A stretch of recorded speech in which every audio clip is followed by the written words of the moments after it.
Welcome to another podcast of the current situation at Manchester United. Manchester United beats Liverpool 2-1 away from home at Anfield for the first time since 2016 when Louis van Gaal was manager of Manchester United, and Wayne Rooney scored that volley against Liverpool at Anfield and one for Manchester United against Liverpool at Anfield. So that was our first win against Liverpool at Anfield, and yeah, man. I mean, this is what I predicted. I predicted that we would have beat them 2-1.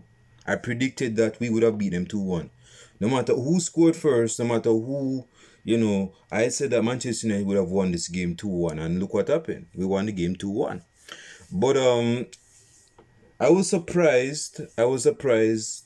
To see certain individuals starting in the starting lineup before the game started. I wasn't expecting Harguire. I wasn't expecting Harry Maguire to start. I wasn't expecting Mason Mount to start. But I went on Twitter. That's where I watch the majority of Manchester United's games. And yeah, some persons were saying that they were not enthusiastic about the starting lineup. They were not feeling starting lineup. They thought that the starting lineup was a mismatch. They thought that the starting lineup wasn't strong enough to encounter the game against Liverpool. And it's a masterclass. It was actually a defense in the last minutes. So it was a defensive master, but it was a masterclass. We won this game and got 3 points. So first thing, no, first thing. Let's get into the game because that's what this match reaction is about. It's not talking about nothing else, just match reaction. So in this match reaction, we were not laying down. We were looking to attack them. We were looking to go back and forth with them. It was a kind of game. Of course, there had to be some moderation, and we have to keep in mind that Liverpool. This is Liverpool, and we're playing at Liverpool's home, so we had to kind of balance it out. But we actually tried to go toe to toe with Liverpool. Matter of fact, our first goal was scored in the 62nd second. Yeah, that's a tongue twister, ain't it? Yeah, our first goal, the first goal of the game started. The first goal was scored, I can't even talk. The first goal was scored in the 62nd second of the game. Matter of fact, when I was looking up the game on Twitter, man, and I saw that Liverpool is trailing 1-0 and we score like under 2 minutes. I'm like, what the hell is going on here? So wait, we score against them under 2 minutes a while ago, and so that missed me, right? So when I click on the link to watch the game, man, I saw that I believe it was some scruffy foul.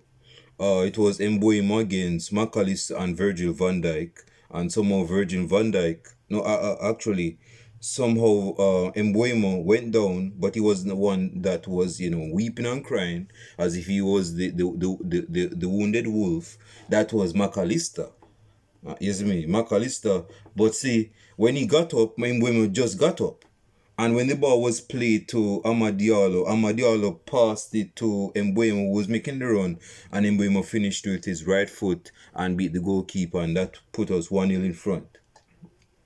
Well-deserved goal in the 62nd second. So the game after we scored the goal, it was we were not playing defensive football, We were not playing defensive football at all. We're actually going toe to toe with Liverpool. We're not trying to be conservative or try to protect our lead. No, none of that.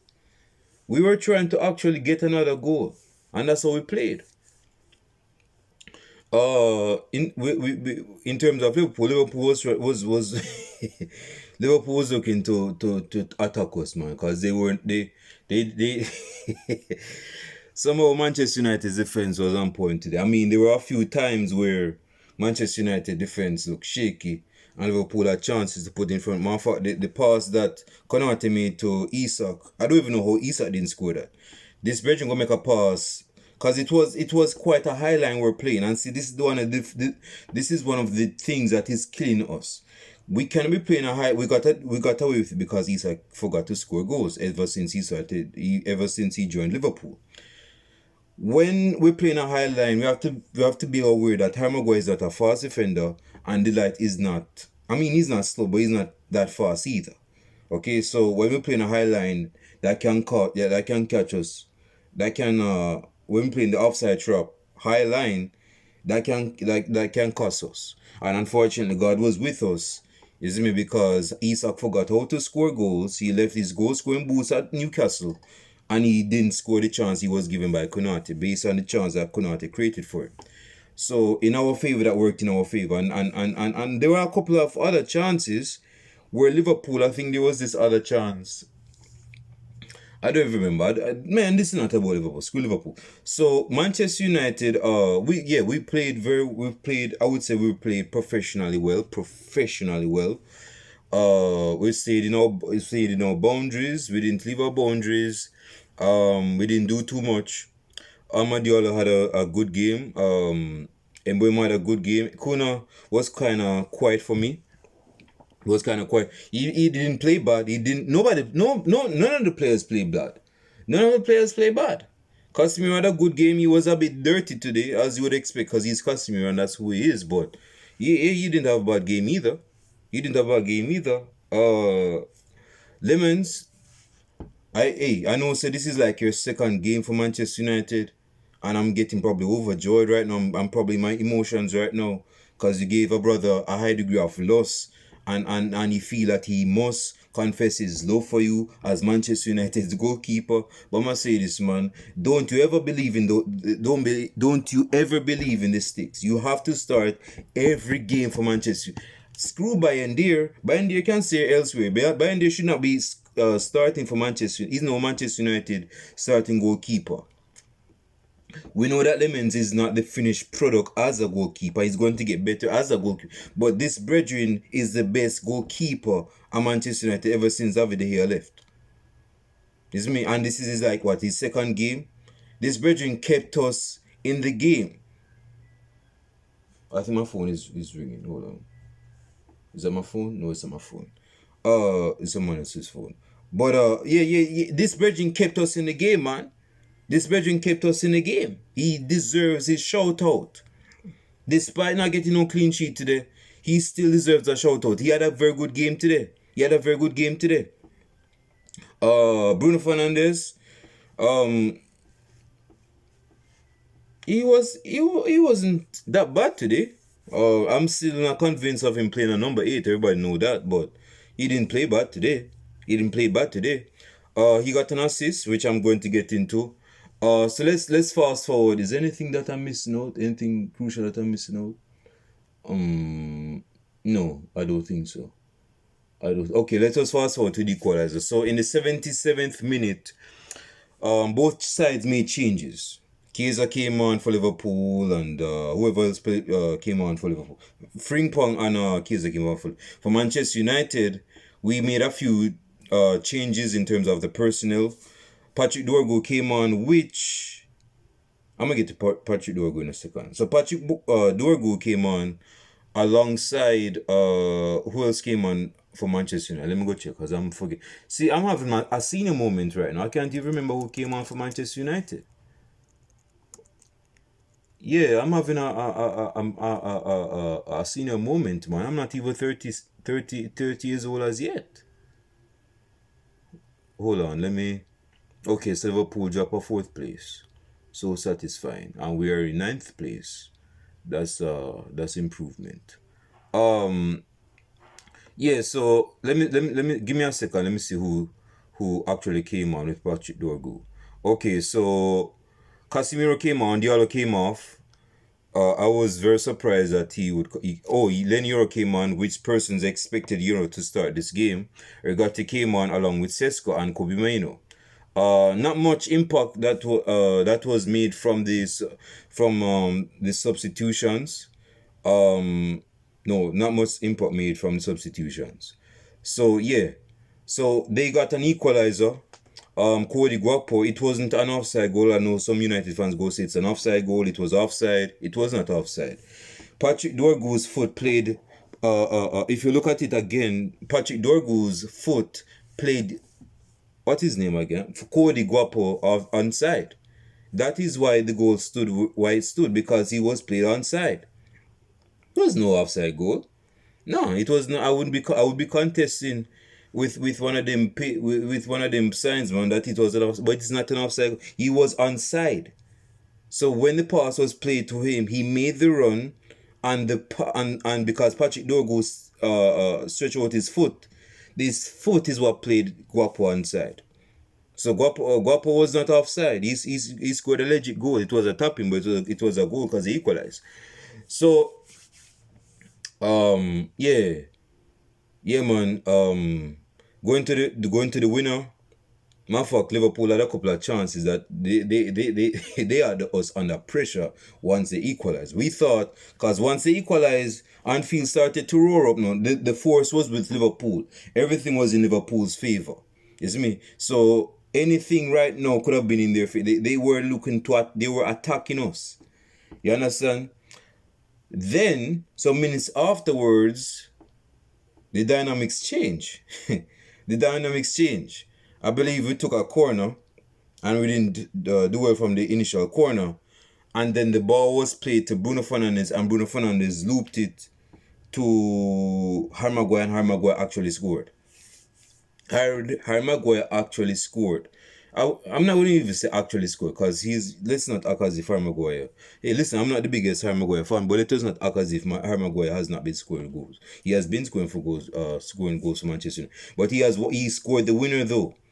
He scored the winner. It was a very good header from Harry Maguire. It was a very good header and a well-deserved goal by Manchester United. So yeah, man, Liverpool lost their 4th game. Wait, what the hell?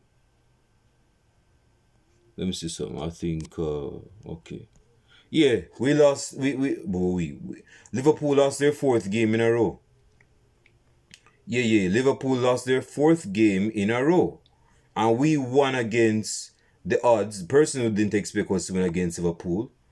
Yes, I mean, person never expect us to win against Liverpool. I told you guys in my preview that we'd have beat Liverpool and we go beat them. We beat Liverpool. I mean, Salah was quiet. Isak was quiet. Hell, you could have fought and there was no noise. He had the fart of a mouse. You could hear nothing from this guy. Yes, he got a shot off on target, but apart from that, he was quiet.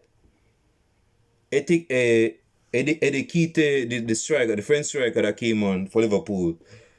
Yeah, I mean, he had us on toes a bit. You know, I thought he was gonna score when he cut in on his right foot and tried to place it into the right bottom corner, but it went off for a goal kick. But Cody Guapo got a good chance, because when Frimpong crossing the ball, Frimpong made 2 proper crosses, and Patrick Dorgu couldn't contain him on one of them crosses. So when Frimpong did one of them crosses, Cody Guapo misses. They could have equalized just like that after we just scored.